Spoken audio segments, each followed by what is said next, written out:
Alright, hello everyone, and peace of Christ to all of you. Sekian juta manusia, maka dengan membunuhnya itu adalah bahagian daripada rahmatan di alam. Orang Islam yang baik itu yang menjadi teroris. Jadi 3 musuh kaum muslim yang terbesar di Indonesia ini adalah Densus, BNPT, dan BNN. Negara ini sebenarnya, Indonesia ini, pemerintah ini sebenarnya, monyet-monyet berseragam coklat itu bukan anti sama ISIS. ISIS itu kambing hitam. Karena negara ini negara tauhid. Negara ini tegak di atas sistem kufur. Zaman sahabat Nabi pakai pedang, zaman sekarang tak pakai pedang. Letupkan, ledakkan, mati syahid. Ini banyak wartawan-wartawan yang tidak Islami memakai istilah-istilah kafir tanpa dia sadari. Gerakan bunuh diri, padahal gerakan mati syahid. Inilah antek-antek Zionis Amerika. Oleh sebab itu Al-Quran tegas, la tattakhizu Yahuda wan Nasara awliya. Diharamkan menjadikan orang Yahudi dan Nasrani satu sebagai pemimpin, sebagai wali, sebagai saksi, sebagai sahabat. Udah beberapa malam berdakwah, siang malam. Kemarin dari Muara Takus. Nggak tahu sakit apa ini, sudah berapa bulan di dalam perut.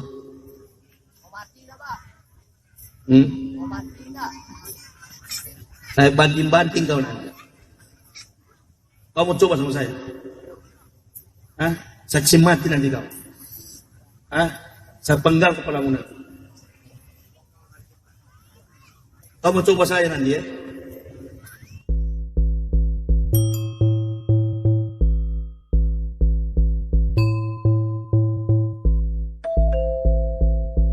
Bill is the instrument of shaitan. But do you know that Muhammad, he received Quran in the sound of a bell?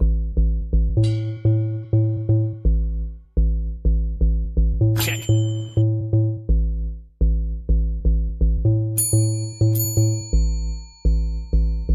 I mean, have you ever heard of a stupid cult more than this? But I will tell you, brother, Prophet Muhammad was the first brother who discovered this way of communication, brother.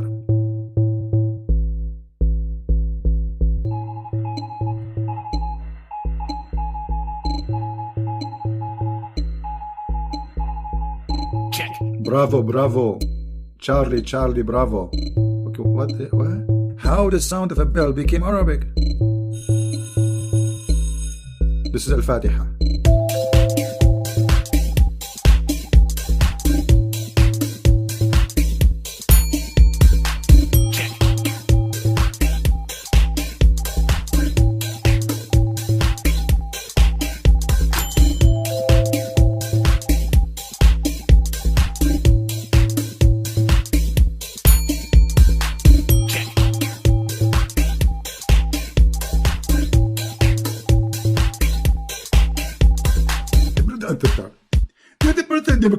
And the Christian is the liar. He always lied.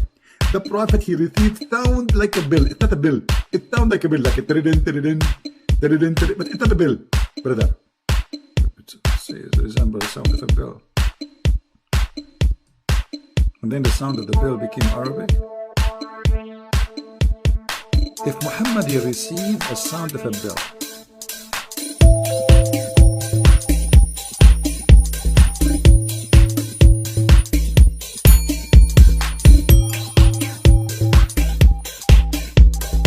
how we translate the sound of a bell into Arabic? I mean, this cult is official, it's stupid. Check.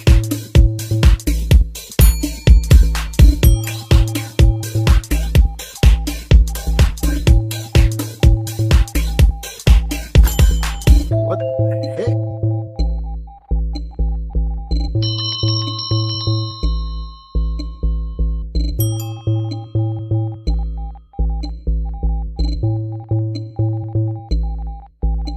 Jibreel.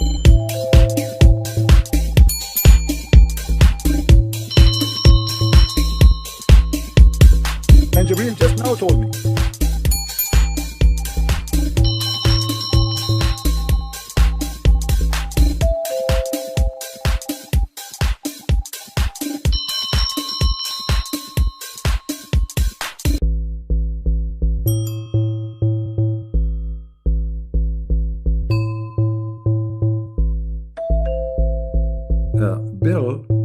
the instrument of shaitan. But do you know that Muhammad, he received Quran in a sound of a bell?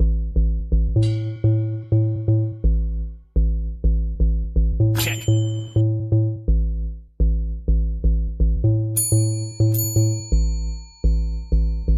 I mean, have you ever heard of a stupid cult more than this? But I will tell you, brother. Prophet Muhammad was the first brother who discovered this way of communication, brother.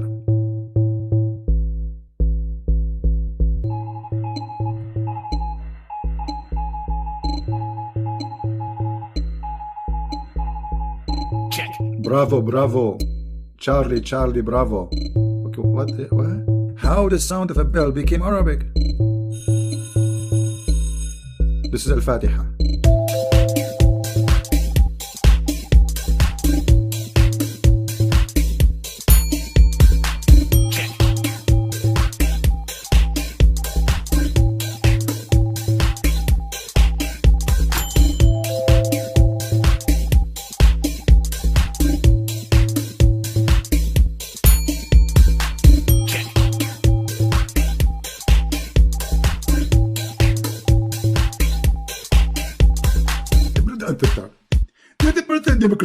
And the Christian is the liar. He always lied. The prophet, he received sound like a bell. It's not a bell. It sounds like a bell, like a tiridin, tiridin, tiridin, tiridin, but it's not a bell, brother. It resembles the sound of a bell. And then the sound of the bell became Arabic. If Muhammad, he received a sound of a bell,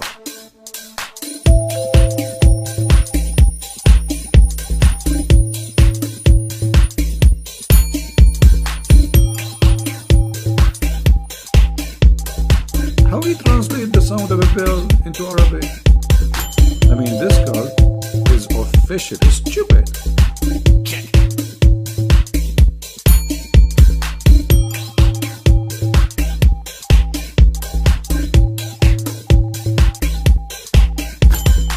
What the heck?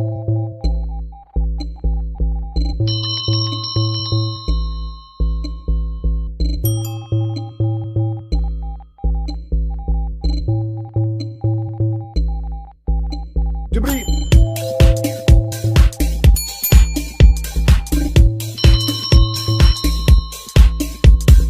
And Jibreel just now told me.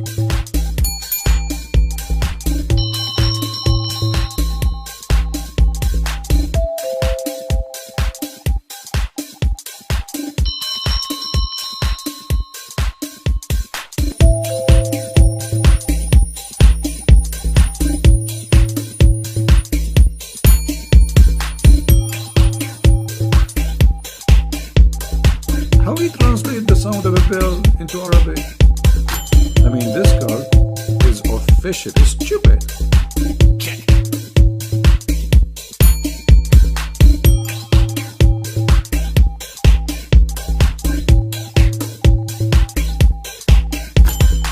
What the heck?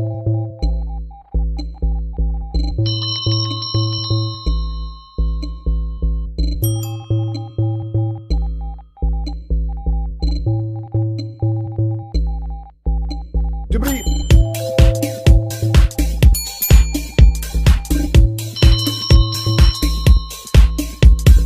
And Jibreel just now told me.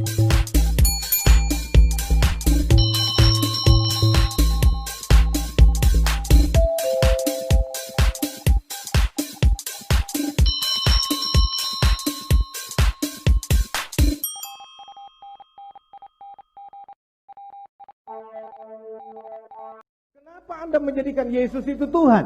Kenapa Anda menjadikan Yesus itu Allah? Saya bilang, saya tidak pernah menjadikan Yesus Tuhan. Saya nggak pernah menjadikan Yesus itu Allah. Yang benar adalah dia dari sononya memang Tuhan. Dia dari sononya memang Allahu Akbar. Yang datang dalam rupa manusia untuk menembus manusia dari kematian karena dosa. Yesus tidak pernah meminta dirinya disembah, tetapi dengan pengajarannya, perkataannya, dengan karismanya, dengan semua yang dia lakukan, Semua orang tidak bisa bantah bahwa dia Yesus Tuhan adalah Allah sendiri. Mereka sujud menyembah. Salah satunya Thomas mengatakan dia adalah Tuhan. Engkau adalah Tuhanku, engkau adalah Allahku. Dan dia terima penyembahan itu. Yesus tidak pernah sekalipun menolak penyembahan yang diberikan kepadanya. Itu menunjukkan bahwa dia Tuhan, dia adalah Allah itu sendiri. Kalau menolak Al-Quran ada sanksinya. Apakah Anda pikir menolak Yesus enggak ada sanksinya? Sanksinya mampus. Yohanes 8 ayat 24, kalau engkau tidak percaya bahwa akulah dia, engkau akan mati dalam dosamu.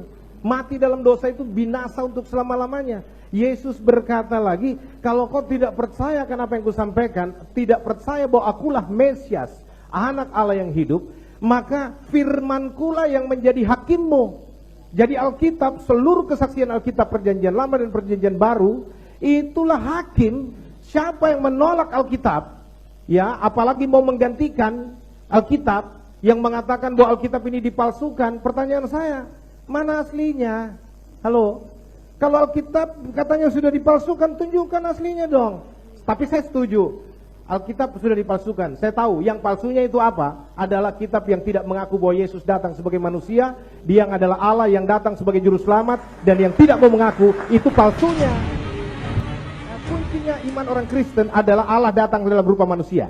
Bila Yesus adalah Allah yang jadi manusia, maka kita mengharapkan dia untuk satu, turun ke dunia dengan cara yang luar biasa. Kelahirannya orang tahu caranya luar biasa, sudah dinubuatkan, dia lahir dari seorang perawan, lalu tidak berdosa. Dia harus tidak berdosa, dan Alkitab membuktikan Yesus tidak ada berdosanya. Siapa yang bisa buktikan Yesus berdosa? Lalu melakukan perbuatan-perbuatan ajaib mujizat. Nabi lain tidak ada mujizat, tapi kalau dikatakan Yesus pelaku mujizat, ya dan amin. Memberikan kesan berbeda yang kuat dengan manusia lain, berbeda. Yesus beda banget dengan semuanya. Lalu mengucapkan kata-kata terbesar yang akan dikenang sepanjang masa. Salah satu perkataannya, kalau dunia agama mengajarkan kasihilah sesamamu manusia, Yesus maju selangkah dan tidak ada orang bisa ikuti itu. Dia katakan kasihilah musuhmu. Itu perkataan yang besar. Meninggalkan pengaruh yang abadi dan universal, memuaskan dahaga rohani manusia. Dan kalau Allah jadi manusia, dia harus berkuasa atas maut. Maut tidak bisa menahannya, dan dia harus mengalahkan maut. Buktinya dia bangkit dari antara orang mati. 500 pasang mata menyaksikan dia bangkit dari antara orang mati dan naik ke sorga. Dia naik ke sorga untuk menyatakan dia kembali kepada ketuhanannya, kepada kealahannya, untuk menanti Anda semua bertobat. Dia menyediakan tempat bagi kita yang percaya kepadanya, supaya kalau Anda percaya, digaransi pasti selamat. Hanya iman Kristen di muka bumi ini yang menggaransi keselamatan orang yang percaya kepada Yesus. Di luar Kristen tidak ada garansi. Itu sebabnya saya katakan, percayalah kepada Yesus supaya Anda selamat. Hari ini saya sudah bicara tanggal berapa ya? 26. Injil sudah disampaikan tanggal 25 bahwa Yesus satu-satunya juru selamat. Tidak ada juru selamat, tidak ada yang bisa bawa engkau ke sorga kecuali orang yang memang datang dari sorga. Ya. Kalau orang yang datang dari sorga adalah Yesus, maka dia tahu jalan ke sorga. Orang yang tidak pernah ke sorga tidak mungkin bisa bawa saudara ke sorga. Hanya Yesus yang bisa membawa Anda ke sorga. Masih 2 detik, keyakinan iman kami. Masih 5 detik. Masih 5 detik. Itu sebabnya saya katakan kepada saudara, ya, bahwa ini saya harus sampaikan kepada saudara bahwa dia satu-satunya Tuhan, satu-satunya Allah yang hidup dan yang benar. Itu sebabnya saya katakan bertobatlah sekarang, terimalah Yesus kembali sebagai Tuhan dan Juru Selamatmu, supaya engkau diselamatkan. Amin. Tepuk tangan untuk Pak Pendeta, ya.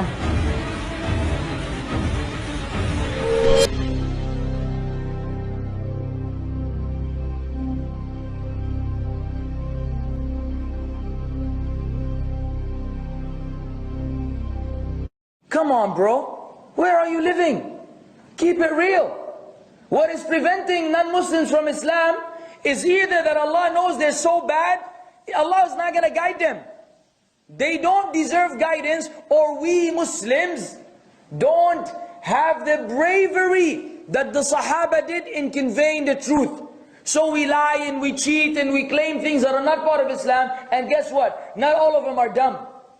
They can tell when we lie.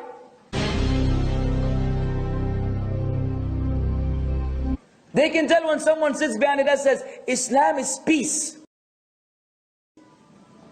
Islam is about peace. There's no jihad. The only jihad is the jihad of the soul. You fight against your struggle, you know, your shaitan, khalas. That's where jihad ends. Every ayah you read in the book of Allah, you have misunderstood it. Ya Shaykh, haram alayk ya Shaykh. Why are you afraid to tell the people the truth? Don't you think Allah gave him a brain? Don't you think this kafir is going to open the Quran, read Surah Al-Anfal, and he's going to come across these ayat, the military ayat, which you've been trying to hide? Then what are you going to do?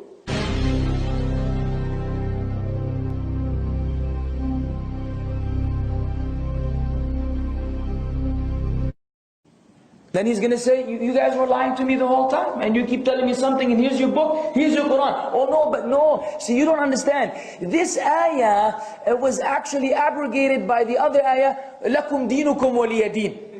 So now they twist things around. If that was in the beginning, I mean, ajib ya akhi. So you keep playing with the deen of Allah and changing and altering and sugarcoating to please a bunch of people, and at the end of the day, the da'wah is lost in the process. Kalau seandainya ada orang Nasrani, Yahudi, semua orang kafir yang mengatakan kepada Anda Islam dikembangkan, diekspansi dengan propaganda, katakan iya. Memang iya. Karena banyak orang Islam, subhanallah, kayak orang yang ketakutan kalau dikatakan Islam itu disebarkan dengan pedang. Saya katakan ikhwas sekalian, memang Islam dikembangkan dengan pedang. Jihad itu dikumandangkan memang dari dulu. Ada pengembangan Islam dengan dakwah, ada pengembangan Islam dengan pedang. Nabi SAW menyerang Mekah itu dengan kekuatan memang. Sampai menaklukkan Mekah, akhirnya tersebar Islam di Mekah. Dan kalau tidak ada jihad pada saat itu, Mekah akan tetap jadi kota kafir. Jangan dilupakan sejarah itu. Hah? Gak salah Ustadz. Kok saya sering mendengar bahwa Islam tidak menyebarkan agama dengan perang? Katanya Islam hanya berperang kalau diserang. Awalnya dari jihad. Banyak orang subhanallah menganggap takut kalau mengatakan Islam disebarkan dengan pertumpahan darah. Memang benar. Pada saat maju menawarkan peperangan, kita tawarkan Islam dulu. Tidak bisa Islam, tidak bisa orang jihad kalau tidak tawarkan nih. Kecuali kalau kita diserang tiba-tiba. Kalau untuk ekspansi, syarat mutlak disepakati oleh jumhur ulama, harus tawarkan Islam dulu. Kalau mereka nolak baru jizyah, upeti. Kalau mereka nolak baru perang. Dan ini tanpa nunggu kita diserang. Memang ini ekspansi. Memang ekspansi Islam. Disebarin Islam itu. Gitu kan? Kalau mereka nolak terjadi peperangan. Ini memang peperangan. Kasus saya katakan Mekah misalnya. Kemudian waktu Nabi SAW menyerang Tabuk. Gitu kan? Perang Hunain. Waktu Nabi SAW melanjutkan menyerang wilayah-wilayah yang mendekati kota Taif. Gitu kan? Dan banyak peperangan-peperangan yang lain. Nabi SAW ekspansi Islam. Tapi kita fair datang menawarkan Islam, nolak baru kemudian ya kita bayar jizyah, kalau nolak baru perang. Oh begitu. Ya. Berarti Islam bukan hanya berperang kalau diserang. Islam menyerang atau ekspansi untuk menyebarkan agama. Untuk ekspansi, pertama menawarkan Islam, kalau menolak disuruh bayar jizyah, kalau menolak baru perang. Betul ya? Yakin gak nih Ustadz bahwa ini adalah apa yang diajarkan dalam agama Islam? Kita harus tahu memang ini ibadah dalam agama. Hah? Ini adalah ibadah? Ini ibadah dalam agama. Jangan karena kita dikatakan teroris lalu kemudian kita tidak berani jihad. Enggak, ada jihad itu. Tapi pada tempatnya dan waktunya, gitu kan? Pada tempatnya dan waktunya. Pertama Allah SWT mengatakan kalian harus punya persiapan, keterampilan untuk berperang. Dan itu untuk menakut-nakuti musuh-musuhnya Allah. Memang dianjurkan. Nabi SAW menyuruh kita punya persiapan. Nabi SAW tiap hari melatih sahabatnya berkuda, melempar tombak, memanah, berenang. Bahkan beliau mengatakan ajarkan anak kalian menunggangi kuda sementara kuda itu berlari dan suruh dia loncat di atasnya. Para sahabat tiap hari melatih diri mereka dengan keterampilan. Bukan untuk terorisme, bukan untuk merebut haknya orang lain, tapi untuk membela agama Allah Subhanahu Wa Taala. Karena itu asasnya jihad, kata Nabi SAW, siapa yang berperang ya untuk meninggikan kalimat la ilaha illallah dia akan masuk surga. Memang itu targetnya. Bukan untuk terorisme. Bukan untuk terorisme. Tetapi untuk menakut-nakuti orang. Untuk menakut-nakuti musuh-musuhnya Allah. Memang dianjurkan. Bukan untuk terorisme, tetapi untuk menakut-nakuti orang. Yang disebut dengan terorisme ya menakut-nakuti orang itu Ustadz. Menebarkan teror. Jadi apakah umat Islam boleh membunuh Ustadz? Pertanyaannya, bolehkah saya membunuh orang yang menghina Nabi SAW? Kalau kita kembali ke dalil, boleh. Kalau kembali ke dalil, boleh. Nabi SAW pernah menyuruh para sahabat membunuh Ka'ab bin Ashraf. Baca dalam riwayat Bukhari. Kenapa? Ka'ab bin Ashraf ini selalu menghina Nabi SAW. Selalu menghina Nabi. Apa kata Nabi SAW? Siapa yang mau bunuh orang ini buat saya? Ponakannya Ka'ab mengatakan saya. Lalu pergilah mereka lalu menyelesaikan 3-4 orang pergi membunuh Ka'ab bin Ashraf. Maaf ya Ustadz, saya kurang yakin. Saya coba tanya lagi kepada Ustadz yang lain ya. Ustadz Insan Mokoginta. Assalamualaikum Ustadz Insan Mokoginta. Saya mau nanya nih, apakah benar umat Islam boleh membunuh? Surat Muhammad ayat 4. Beliau menunjukkan surat Muhammad 4. Tolong dibaca Pak Ustadz dengan Pak Pendeta hati-hati. Itu ada di kurung. Ya, apabila kamu bertemu dengan orang kafir di medan perang, itu dibuang. Maka pancunglah batang leher mereka. Jadi boleh kita membunuh. Jadi boleh kita membunuh. Tetapi terhadap orang kafir dan itu pun di medan perang. Pokoknya saya tidak mau tahu, harus di penjara. Soal dia mau syarat nanti aja. Setelah dia keluar penjara dia mau tobat, nah baru kita lihat mau disyaratkan. Tapi yang penting dia harus kita usut. Ya kebetulan nggak sangka Kohani telepon saya datang berkunjung, ya sudah kesempatan ya kita sama-sama usut beliau ini agar supaya dipenjarakan. Ini sangat memalukan kita sesama makhluk Allah, apalagi dari keturunan Chinese. Nanti dikira mualaf-mualaf ini kelakuan seperti dia, padahal orang Cina begitu masih bisa mencari duit doang. Sangat terfokus sekali kita. Oleh karena itu harus apapun saya bilang dia harus dipenjarakan. Apapun alasan dia sudah sadar, itu saya dengar kasus dia ini sudah pelecehan terhadap Islam. Di gereja dihina-hina, jelekin Islam. Bila di masjid dia jelek-jelekin Islam. Ini orang jalan di dua kaki yang berbeda, nggak bisa, ini pengkhianat satu orang.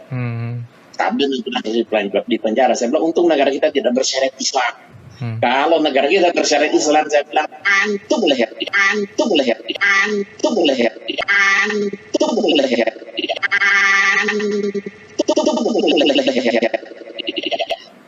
Saya malah senang nonton dia dipancung lehernya kalau memang negara kita bersyariat Islam. Ada yang penggal lehernya adalah saya sepuri. Ada yang penggal lehernya adalah saya sepuri. Ada yang penggal lehernya adalah saya sepuri. Ada yang penggal lehernya adalah saya sepuri. Ada yang penggal lehernya adalah saya sepuri. Oh begitu ya. Jadi klaim bahwa Islam adalah agama damai yang tidak ditebarkan dengan perang itu adalah dusta dong Ustadz. Tapi berdusta itu kan nggak boleh Ustadz. Dibolehkan dusta dalam Islam. Dalam peperangan, kalau musuh tangkap, antum ditawan lalu ditanya, berapa jumlah pasukan Islam? 1 juta. Padahal sebenarnya cuma 1000. Kemudian yang kedua adalah memperbaiki 2 orang yang sedang bertengkar. Si A, si B lagi bertengkar, lalu kita datang kepada si A. Sebenarnya si B itu merasa bersalah. Cuma dia lebih tua, dia nggak mau mulai minta maaf. Padahal si B nggak bilang itu. Ini dibolehkan islah dzatu bayyin namanya, memperbaiki 2 orang. Ustadz ngaco nih. Yang boleh berdusta itu kan si A. Si A itu kan bukan Islam. Kalau Islam mana boleh berdusta. Saya coba tanya kepada Habib Ahmad Zain ya. Assalamualaikum Habib. Saya mau bertanya nih, apakah benar umat Islam boleh berdusta? Di Islam ada taqiyah. Ammar bin Yasir ketika itu dia kepada jeragannya, bosnya. Nah, dia berbuat begitu karena dia kalau tidak dia akan dibunuh. Tapi di dalam kita itu taqiyah kepada penguasa yang kafir, yang membahayakan apabila kita tidak mengikuti dia punya omongan, membahayakan diri kita. Itu bisa digunakan. Syiah sebenarnya sama, karena Syiah itu menganggap kita kafir. Karena Syiah itu menganggap kita kafir.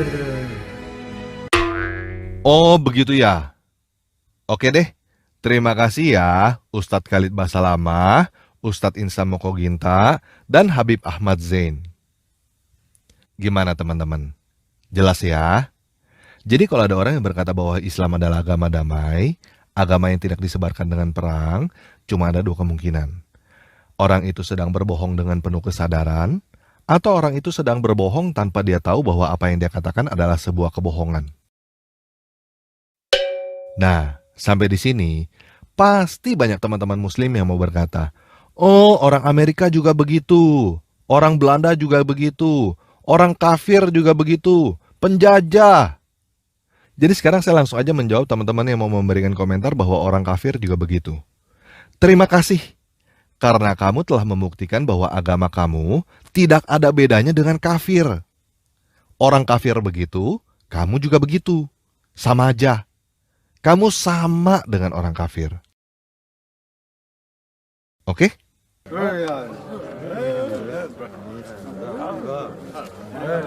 Hah? Apa?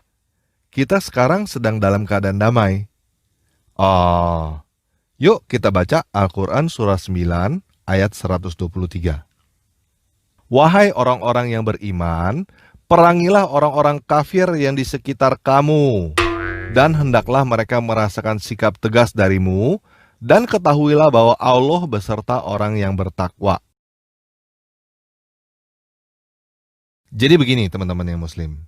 Saya tahu bahwa banyak dari kamu sebenarnya adalah orang yang baik. Saya tahu bahwa sebenarnya banyak dari kamu yang tahu bahwa perang itu cuma membawa bencana dan penderitaan. Menang jadi arang, kalah jadi abu. Tetapi kenyataannya, surah 9 ayat 123 ini ada di dalam Al-Quran. Kamu bisa mengarang pembenaran apapun yang kamu mau. Tetapi kamu tidak bisa membantah kenyataan bahwa Al-Quran menyuruh kamu berperang kepada orang-orang kafir yang ada di sekitar kamu. Coba sekarang kamu tanyakan kepada hatimu yang paling dalam. Coba kamu bayangkan tetangga-tetangga kamu yang tidak seagama dengan kamu.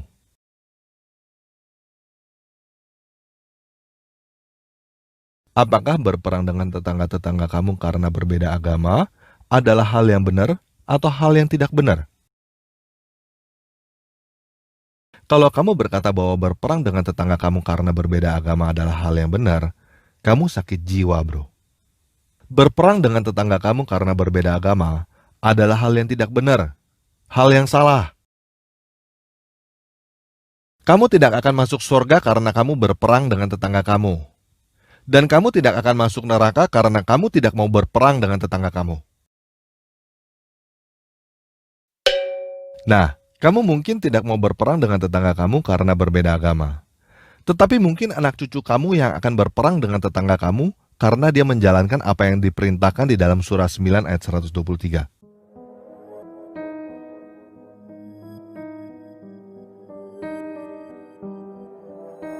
Pertanyaan saya, apakah kamu mau melihat anak cucu atau keluarga kamu membunuh tetangga kamu karena mereka berbeda agama? Ini bukan kehendak kami, ini di luar jangkauan kami.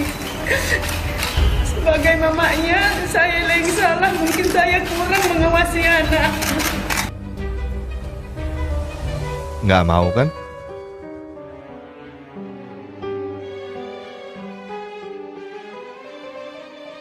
Jadi begini, sebelum teman-teman meninggalkan Islam, saya mau memberikan satu ilustrasi supaya teman-teman mengerti apa yang teman-teman lakukan.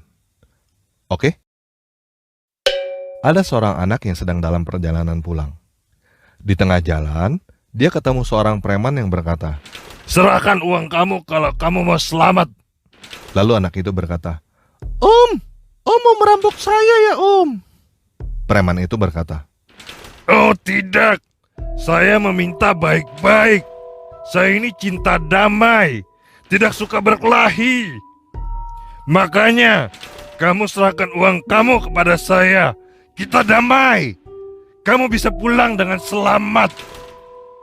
Lalu anak itu berkata, "Kalau saya nggak mau kasih uang ke Om gimana?" Preman itu menjawab, "Berarti kamu tidak mau damai. Kamu ngajak perang." Lalu anak itu berkata, Jadi om ini garungnya. Kemudian preman itu berkata, dasar anak kurang ajar, berani menghina saya. Lalu anak itu digebukin, semua uangnya diambil, dan setelah itu preman itu berkata, syukurin lo, tadi udah ditawarin damai gak mau, malah menghina saya. Itu salah kamu sendiri. Nah, pertanyaan saya, apakah preman itu menjadi preman suci hanya karena dia pakai baju putih dan berdoa 5 kali sehari? Islam itu artinya bukan damai, guys. Damai bahasa Arabnya adalah salam, bukan Islam. Islam itu artinya menyerah, atau tunduk, atau takluk, bukan damai.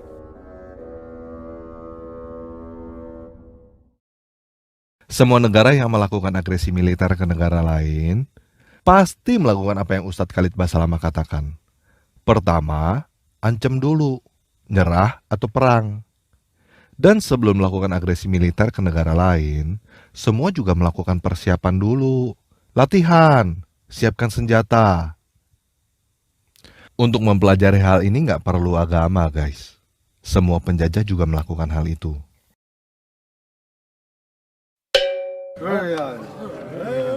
Hah? Apa? Teman-teman mau berkata bahwa Islam disebarkan di Indonesia tanpa berperang? Oke, silakan teman-teman cari di internet dengan kata kunci perang Padri. Ini saya bacakan kutipan artikel dari situs nu.or.id. Selama berlangsungnya perang, pasukan kaum Padri tidak hanya berperang melawan Belanda, namun mereka juga menyerang tanah Batak Selatan, Mandailing, untuk mengislamkan tanah Batak Selatan dengan menggunakan kekerasan senjata. Perang Padri ini terjadi pada tahun 1816 sampai 1833. Jelas ya?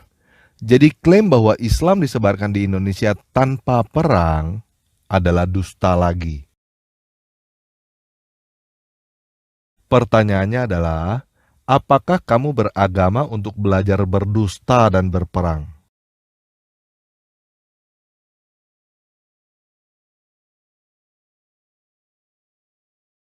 Kamu tidak bisa masuk surga dengan berdusta dan membunuh orang lain, guys. Dan kamu tidak akan masuk neraka karena kamu tidak mau berdusta. Kamu tidak akan masuk neraka karena kamu tidak mau membunuh orang lain. Begini, guys. Pada dasarnya kamu adalah orang yang baik.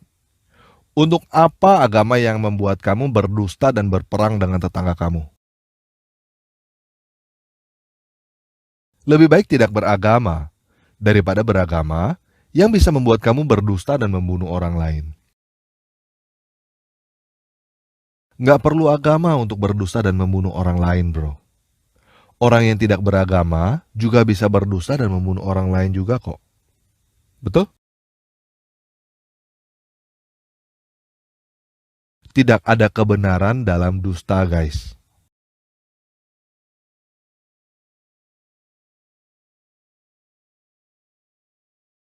Jadi gimana? Kamu mau meninggalkan Islam nanti atau meninggalkan Islam sekarang?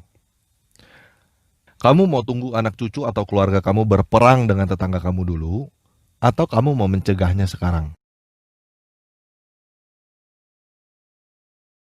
Mencegah itu lebih baik daripada mengobati, guys.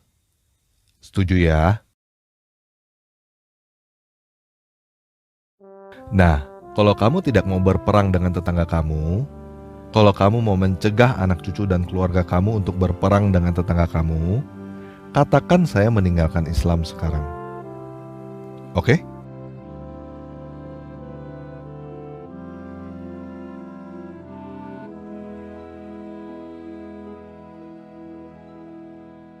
Oke, katakan saya meninggalkan Islam sekarang.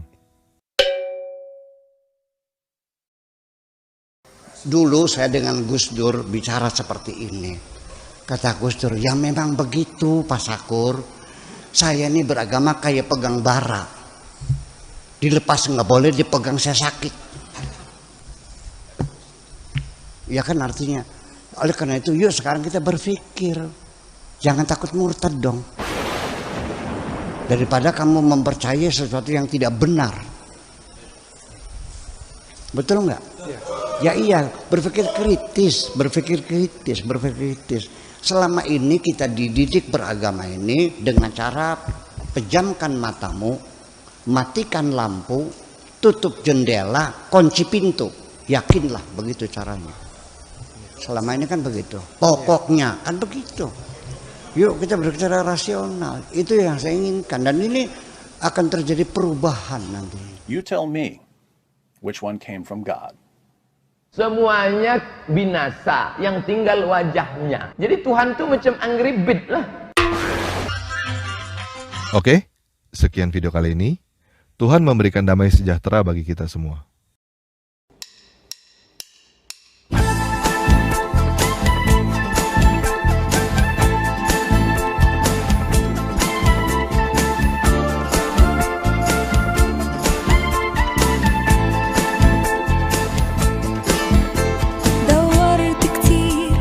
شيء يسعدني حاولت الاقي حاجة تشبعني وفضلت تايه في الدنيا هايم قلبي لسه عطشان سمعت واحد بيناديني قال تعال امسك بايدي انا عارفك ده انا خلقك انا حاسس بيك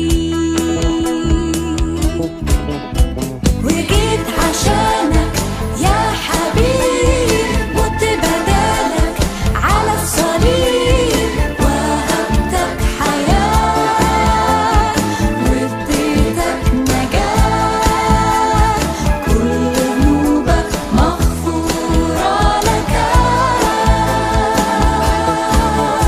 وشفت ايده ممدودة ليا بلمسة شافية فتح عينيا نور طريقي غير حياتي انا اللي كنت بعيد ازاي ما كنتش شايف ربي وكنت عايش من غيره جنبي ركعت قدامه ومسكت بايده صرخت بأعلى صوت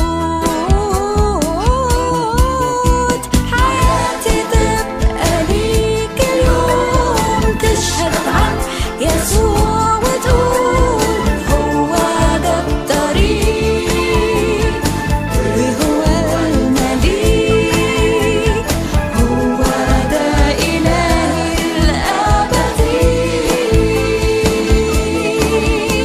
تعالى وسلم حياتك قدامه ده هو إلهك وحاسس بحالك هيدي لك قوة ويضمن لك نصرة على كل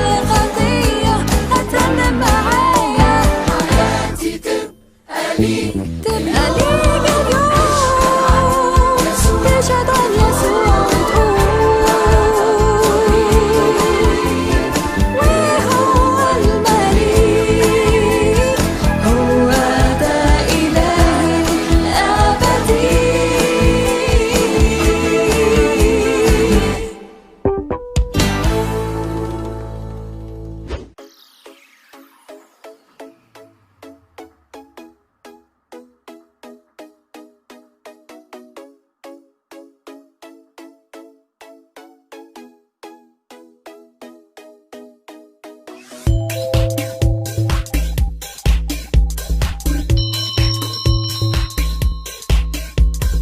Alhamdulillah.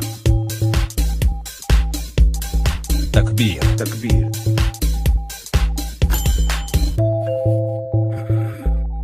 True story. Thank you very much. Christ is Lord. Islam is false.